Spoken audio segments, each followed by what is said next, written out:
So, ladies and gentlemen, it would turn out that South Africa is on the fast track to finding out what it looks like to be on America's bad side. The problem, of course, in South Africa is that while the government is doing everything in its power to alienate and offend the Americans, which, by the way, for anyone that sort of thinks, oh, South Africa doesn't need America, this isn't a binary. It's not an either or choice.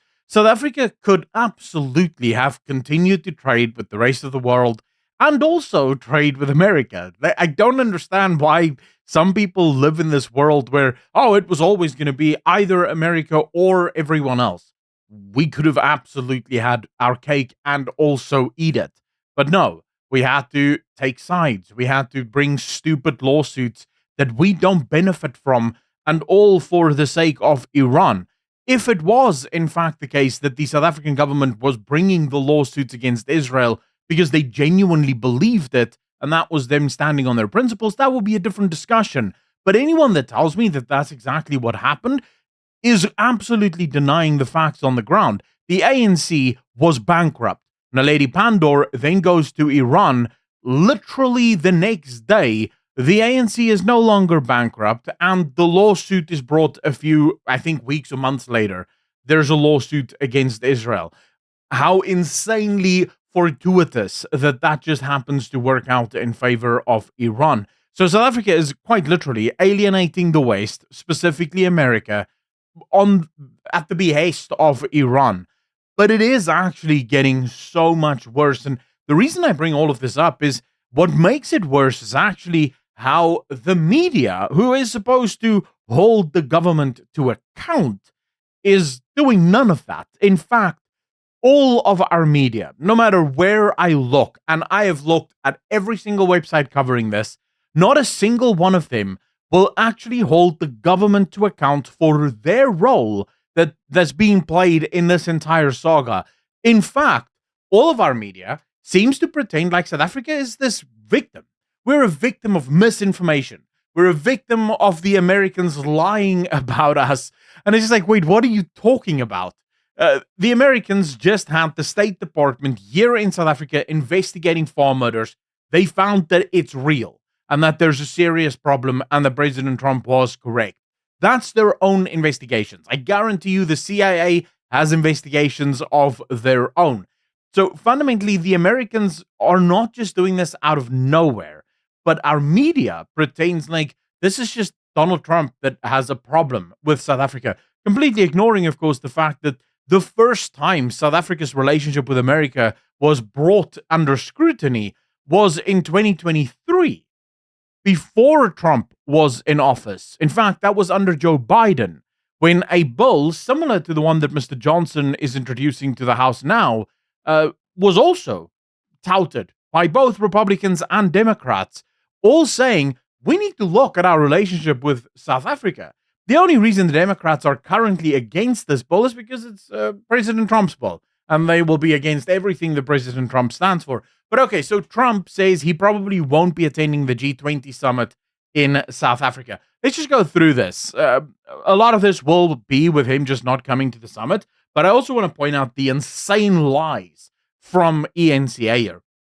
So, undefined US President Donald Trump said on Tuesday he did not plan to attend the G20 summit in South Africa, rehashing debunked claims of white citizens being systemically or systematically persecuted and killed in the country. You see, I'm glad that they use the word persecuted, because persecution doesn't just mean genocide or being killed. Persecution can mean a lot of different things. So first, the United States State Department was in South Africa, investigated the claims, and found that there is merit to these claims. Let's just quickly examine the farm murder situation, right?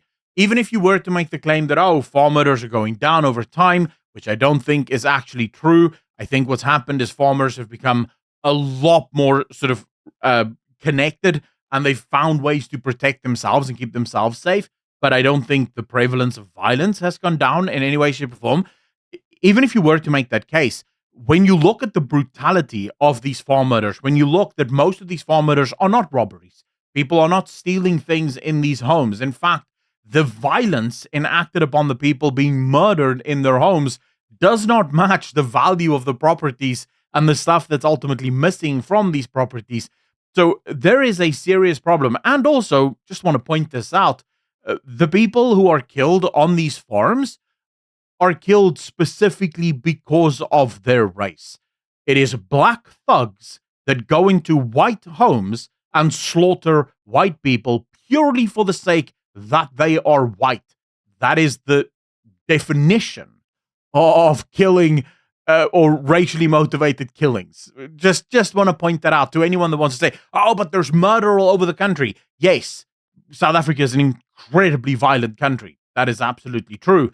But when you have people from one race going to another race and slaughtering those people purely because of their race, that's a different level of violence. But okay, I'm glad they used the word persecuted, because persecuted also means a number of other things. So let's just look at the index of race law. And you have to love that we have websites now that show you every single race law, and you can actually go into it and you can really dive into when it was established, when it was updated, when it became a race law. You can click on the update here, which will give you literal updates of them looking at every single law, when it was racialized, what was racialized, laws that may have been removed, and so on and so forth.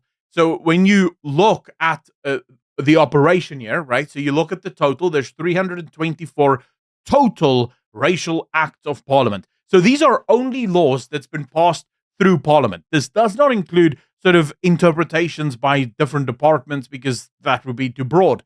In operation right now is 145 race laws in South Africa. That's the very definition of being persecuted within the country. Now, let's look at something else. Let's look at the two-tier justice system. A few months ago, we had this man here, Mr. Beloy, right? He's a music producer. Now, this guy on the right here had a couple of choice things to say about white people. I won't be playing it, but effectively he said that white people have Neanderthal blood in them, and that white people are subhuman. They're below black people. They can't even be put on the same level as black people. And this is why black people and white people will never be able to live together, because white people are just not human. Ultimately, there was a case brought against him by the South African Human Rights Commission, and that case, as far as I know, is still under investigation. They haven't done anything. They haven't taken him to court. Absolutely nothing has happened. Let's counteract that to Julius Malema, who consistently sings "Kill the Boer, Kill the Farmer," or now the MK starting to sing "One settler, one bullet," and "Kill the Boer, Kill the Farmer." Nothing has happened, right? This is just their freedom of expression. They're allowed to do so. But if you're a business owner and you're white, and you have pictures of the president and some of his corrupt cronies for your patrons to piss on in the bathroom, that actually means immediate trial. They don't even waste time. This happened literally a couple of months ago, and he is in court already. Right? So this happened months ago, Mr. Beloy, right?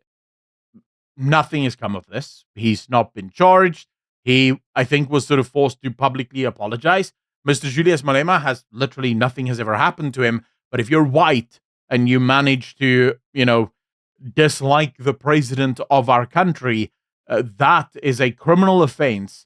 And he's in court already. It's now been postponed until the 2nd of September, where he will show up again. Now, he makes the claim that this wasn't him. He didn't put up the pictures in the urinal, and that it's a public urinal, so people can come and go as they please, and it must have been done by someone else.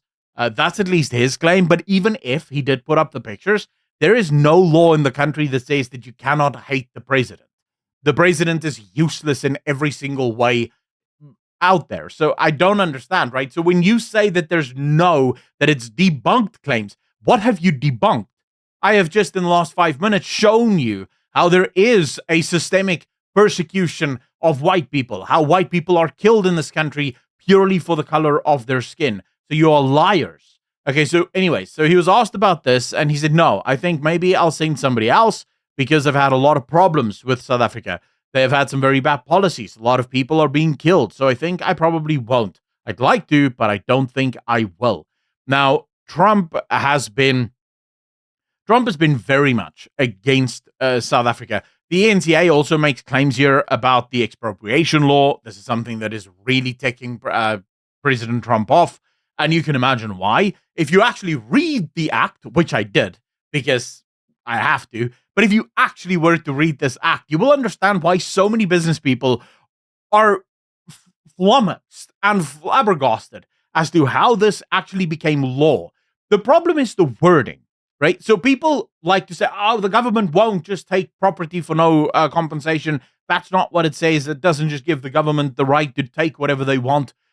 It actually does. If you read the language, despite what the president wants to say, oh, we're not taking property, the law itself gives the president and the ministers the right to take whatever the hell they want. And property, as defined in this act, literally means everything you own, right? So your business, your car, whatever it is, if it's something you own, that's property under the constitutional law, and therefore, bam, the government can take it. And all the government effectively has to prove is that they're taking it for the public good. The public good is genuinely not defined in this law whatsoever. And so ultimately, it gives the government carte blanche to do whatever they want. You can imagine why for Donald Trump, this is a serious problem, because it means the South African government is no longer protecting private property rights, which is actually something that in order to trade internationally and be part of the World Trade Organization, you have to protect private property rights. But hey, the South African government seems to think that they can play by different rules. Fundamentally, you can go through this whole article by yourself. It literally is just a bunch of useless nonsense because they just keep saying things that Trump is alleging and then saying, but not true, right? Without showing actual evidence of it. Something like the genocide, for example, that's not true.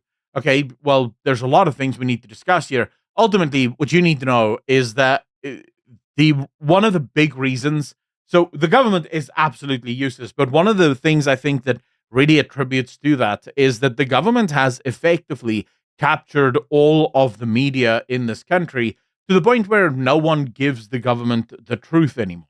The government only ever reads about how amazing they are and how they're doing an absolutely bang up job with the world. Ultimately, I think South Africa is in serious trouble. I think Donald Trump has way more in his quiver than what we like to think. There is the ability. Davy Root spoke about this yesterday on or the day before yesterday on the State of the Nation, where he actually expressed one of the biggest plays that Donald Trump has is about 20% of all South Africa's rand debt is owned by American companies, American banks, and American pension funds. What these American companies, what Trump can do is literally say to these companies, sell the debt. The problem there is it immediately tanks the rand trade value, and also the economy alongside it. Because having 20% of all your debt dumped in one go, that's devastating. And Trump can do it, right? It is well within his purview. So I think the South African government is playing a very dangerous game. And it has no idea just how much power the US actually has over South Africa, because for some reason we think we're its equals. And I think we're going to learn the hard way that we are not. Anyways, let me know in the comment section down below how you guys feel about all of this. As always, thank you so much for watching until now. If you like what I do and you think more people deserve to see honest and rational conversation that sometimes might ruffle a couple of feathers, please hit the like button, hit that subscribe button, because it does help out a ton. And then leave me a comment telling me what you think of these stories. Always love going through those. Then if you want to support me a little bit more directly, links to Patreon in the description down below, or just hit the join button right below this video. Massive shout out to everyone that already supports. You guys are loved. As always, be good to each other, be kind to each other, and I'll see all of you in the next one. A peace.